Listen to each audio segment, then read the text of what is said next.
لک الحمد یا اللہ الصلاۃ والسلام علیک یا رسول اللہ اما بعد۔ سلسلہ ہے ناظرین کے سوالوں کے جواب دینے کا۔ ہمارے ناظرین میں سے انہوں نے سوال کیے ہیں کہ تسبیح کے جو دانے ہوتے ہیں، دانے اور دھاگے والی جو تسبیح ہوتی ہیں، کیا اس میں بھی تسبیح پڑھنے کی کوئی فضیلت ہے، کوئی اس کی شرعی حیثیت ہے یا اس کے کوئی دلائل ہیں؟ اس پر انہوں نے سوال کیے ہیں۔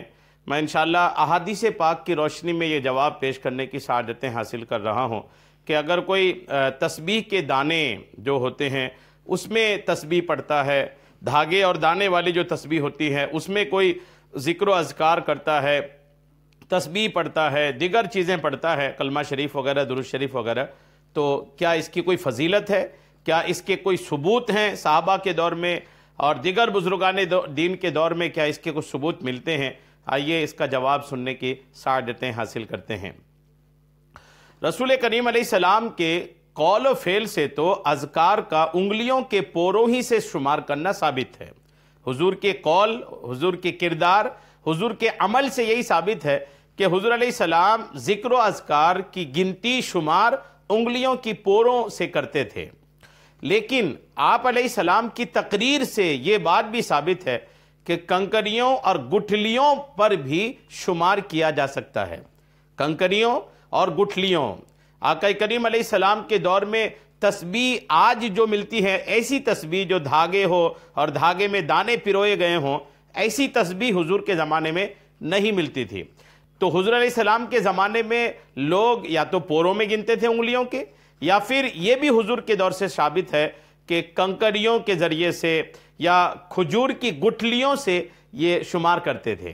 جیسا کہ حافظ ابن حجر عسقلانی رحمۃ اللہ تعالی علیہ یہ فرماتے ہیں کہ حضرات صحابہ کرام اور بعض امہات المومنین سے کھجور کی گٹھلیوں اور کنکریوں کے ذریعے تسبیح کے سلسلے میں روایات بہت ہیں، بلکہ نبی صلی اللہ تعالی علیہ وسلم نے ان کو دیکھا اور آپ نے انکار نہیں فرمایا بلکہ اس کو برقرار رکھا۔ مجموعہ رسائل کے جلد 1 کے صفحہ 132 پر ہیں۔ یعنی علامہ حافظ ابن حجر عسقلانی رحمۃ اللہ علیہ فرماتے ہیں کہ حضور کے دور میں صحابہ کرام اور امہات المومنین میں سے بعض یہ جو ہیں کھجور کی گٹھلیوں اور کنکریوں پر تسبیحات گنتے تھے۔ آقا کریم علیہ السلام نے دیکھا کہ یہ ایسے گن رہے ہیں تو آقا نے انہیں منع نہیں فرمایا، انہیں اس چیز سے رکنے کا نہیں فرمایا۔ آپ اس سلسلے میں کچھ روایات سنیے۔ حضرت سعد ابن ابی وقاص رضی اللہ تعالیٰ عنہ سے روایت ہے کہ آپ رسول اللہ صلی اللہ تعالیٰ علیہ وسلم کے ساتھ ایک خاتون کے پاس پہنچے۔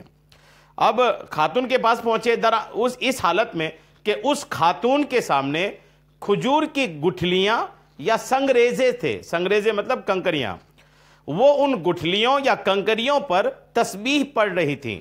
رسول کریم علیہ السلام نے فرمایا کہ میں تم کو وہ نہ بتا دوں جو تمہارے لیے اس سے زیادہ آسان ہے، یا فرمایا کہ اس سے افضل ہے؟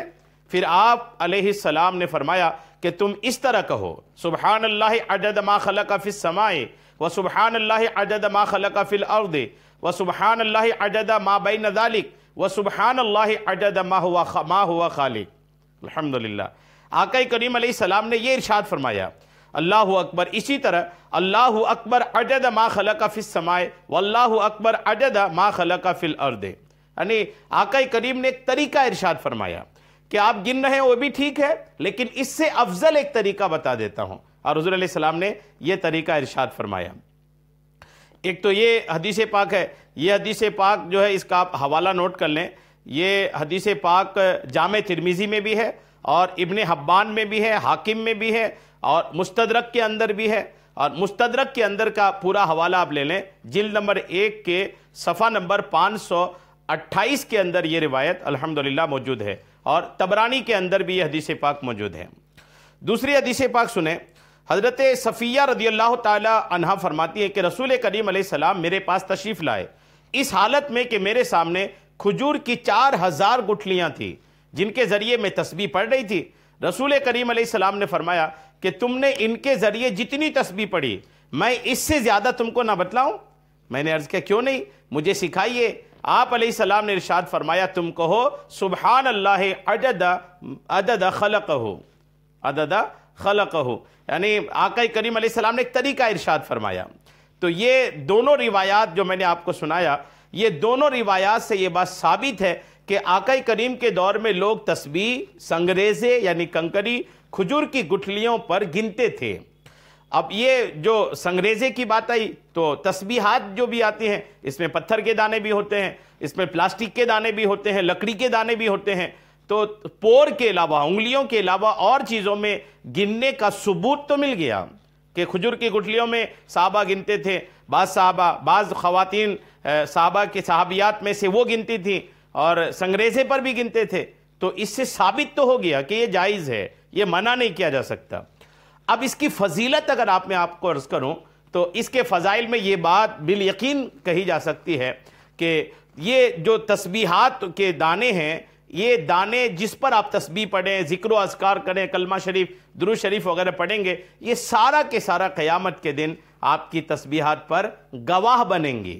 جی ہاں، اور تسبیحات پہ گواہ بننا قیامت کے دن کے لیے ایک عظیم الشان کام ہے۔